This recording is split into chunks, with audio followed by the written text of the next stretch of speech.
நாட்டை விட்டு வெளியேறும் வைத்தியர்கள் விடுக்கப்பட்ட எச்சரிக்கை. இலங்கையில் திருநாய்களின் எண்ணிக்கை உயர்வு. அயல் நாடுகளில் குண்டு வெடித்தாலும் இலங்கைக்கு எந்த ஆபத்தும் இல்லையாம் நாடாளுமன்றத்தில் ஆனந்த் விஜயபால. அனுரரசின் பயணம் சிறப்பு, பொன்சேகா புகழாரம். கனடா செல்ல புதிய மாற்றம், சர்வதேச மாணவர்களுக்கு மகிழ்ச்சி தகவல். வடக்கு மாகாண குழந்தைகள் தொடர்பில் எச்சரிக்கை, கண் பார்வையை இழக்கும் அபாயம்.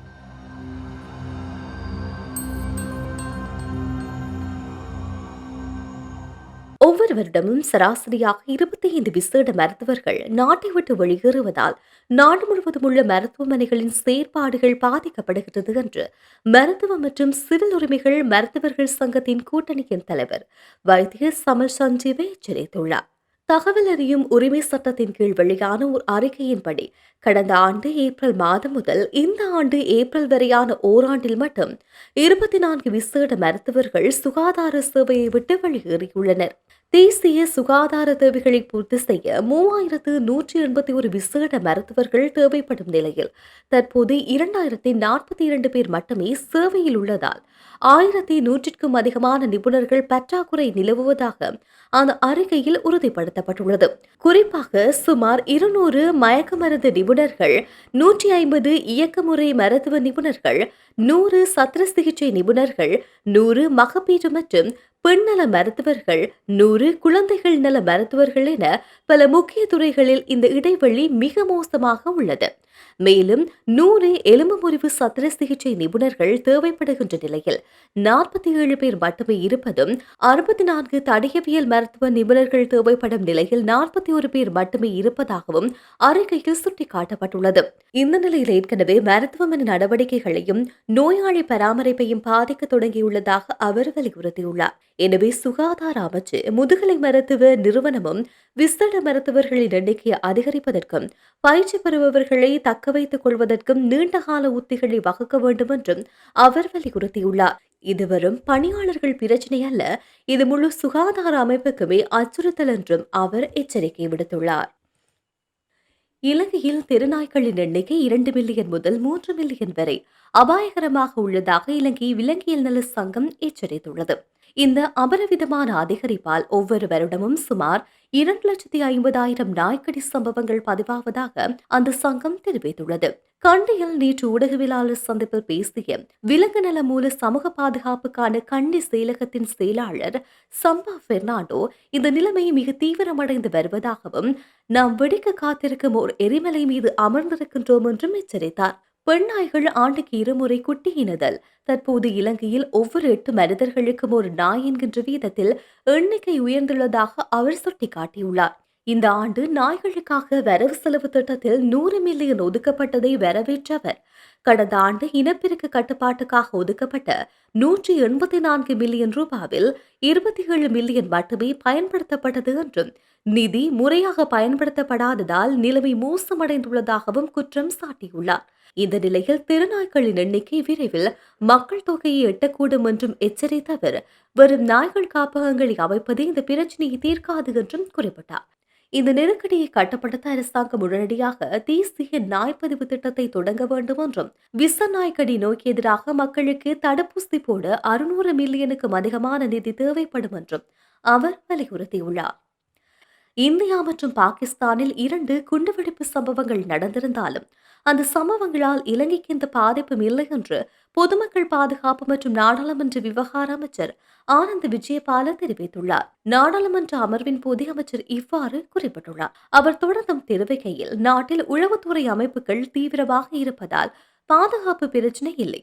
இலங்கைக்கு இது போன்ற அச்சுறுத்தல் இருப்பதாக எந்த தகவலும் இல்லை.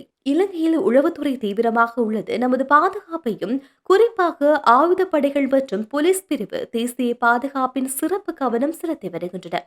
எனவே தேசிய பாதுகாப்பு குறித்து இந்த கேள்வியும் இல்லை என்றும் குறிப்பிட்டுள்ளார். இலங்கையில் கடந்த கால அரசாங்கம் பயணித்ததை விட தற்போதைய அரசாங்கம் பயணிப்பது சிறப்பாக உள்ளது என்று முன்னாள் ராணுவ தளபதி ஃபீல்ட் மார்ஷல் சரத் பொன்சேகா தெரிவித்துள்ளார். இது தொடர்பில் ஊடகங்களுக்கு அவர் மேலும் கூறுகையில், தேசிய மக்கள் சக்தி அரசு ஊழல்வாதிகள் மற்றும் மோசடிகளுக்கு இடமளிக்கவில்லை என்பதை நாம் ஏற்றுக்கொள்ள வேண்டும். அதேபோல ஊழல் வலையமைப்பை முற்றாக இல்லாதொழிப்பதற்கு இன்னும் நடவடிக்கை எடுக்கவில்லை என்பதையும் குறிப்பிடப்பட வேண்டும். ஆனால் அதற்குரிய முயற்சிகளை இந்த அரசாங்கம் எடுப்பதை மதிக்கின்றோம், வரவேற்கின்றோம். ரணில் விக்ரமசிங்க தான் என்னை அரசியலுக்கு கொண்டு வந்தார். அவரை சிறையில் அடைத்த போது கவலை அடைந்தேன். எனினும் இதன் மூலமாக இந்த அரசு சிறந்த முன்னுதாரணத்தை வழங்கியது. நாட்டில் அனைவருக்கும் ஒரே கரண்டியில் தான் பகிரப்படுகின்றது என்பதே இதன் மூலமாக வழங்கப்பட்ட செய்தியாகும். இதை நாம் மதிக்கின்றோம் என்றும் கூறியுள்ளார்.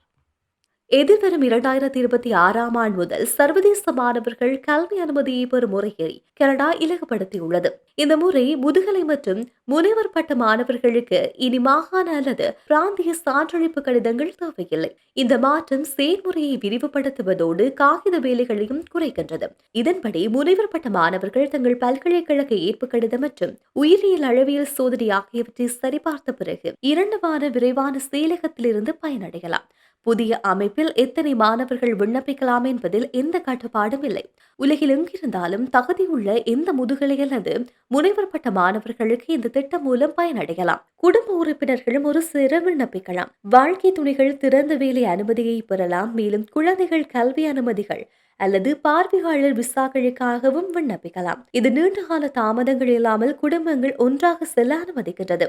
இதற்கு விண்ணப்பிக்க கடவுச்சீட்டு, பல்கலைக்கழக ஏற்பு கடிதம், நிதிசார் மற்றும் பிற துணை ஆவணங்கள் உட்பட தேவையான அனைத்து ஆவணங்களும் தேவை.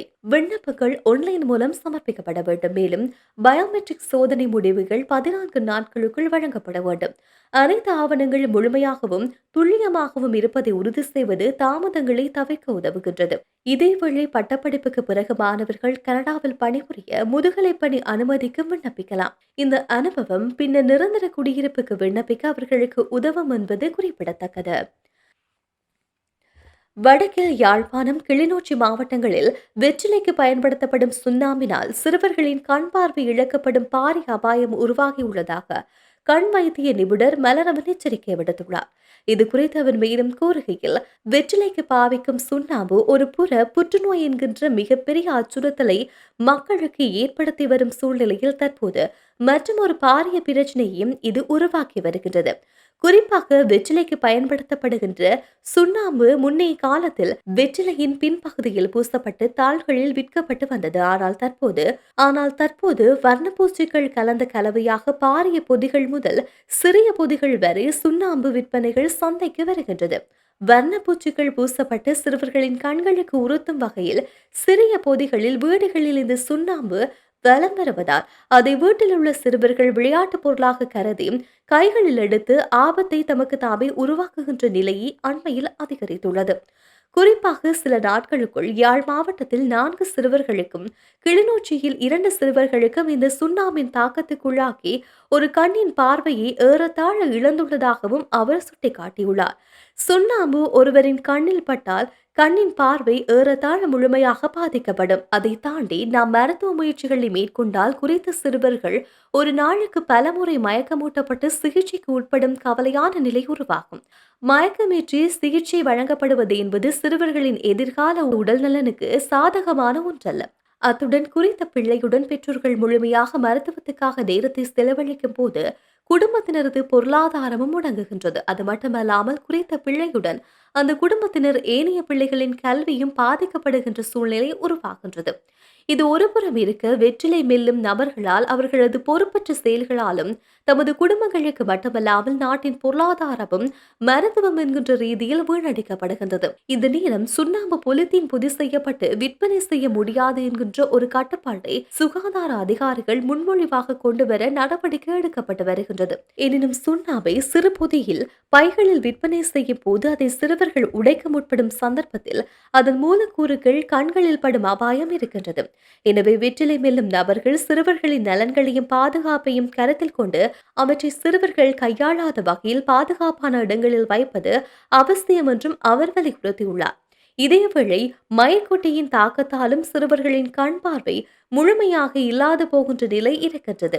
இன்றைக்கு 20-30 ஆண்டுகளுக்கு முன்னர் ஒவ்வொரு கிராமங்களிலும் உள்ள மக்கள் ஒன்றிணைந்து இந்த மயிர்கொட்டியை அழித்து தமது பாதுகாப்பை உறுதி செய்து வந்தனர்.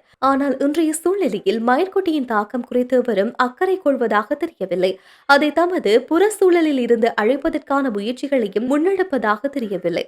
எனவேதான் கடந்த 5 ஆண்டுகளுடன் ஒப்பிடுகையில் இவ்வாண்டு மயிர்கொட்டியின் தாக்கத்துக்குள்ளாகும் நபர்களின் எண்ணிக்கை சடதியாக உயர்ந்துள்ளது. எனவே மக்கள் இந்த மயிர்கொட்டியின் ஆபத்தை உணர்ந்து அவற்றை அழித்து சூழலையும் நலனையும் பாதுகாக்க விழிப்புணர்வு கொள்வது அவசியம் என்றும் சுட்டிக்காட்டினார். இதேவேளை கண்களில் ஏதேனும் திசுக்கள் வீழ்ந்தால் தாய்ப்பாலை விடுவது மிக மிக ஆபத்தானது. தாய்ப்பால் கண்களுக்குள் விட்டு வைத்தியசாலையில் சிகிச்சைக்காக வந்த 20க்கும் அதிகமானோரில் ஒருவர் தவிர ஏனைய அனைவரும் கண் பார்வையை முழுமையாக இழந்துள்ளனர். எனவே கண்களில் ஏதேனும் விழுந்தால் நீரினால் கழுவுவதே முதலாவது முதலுதவி சிகிச்சை. அதன் பின்னர் அருகில் இருக்கும் வைத்தியசாலைக்கு சென்று சிகிச்சை பெற்றால் கண் பார்வை இழக்கும் நிலையில் இருந்து பாதுகாத்துக் கொள்ள முடியும் என்றும் தெரிவித்துள்ளார்.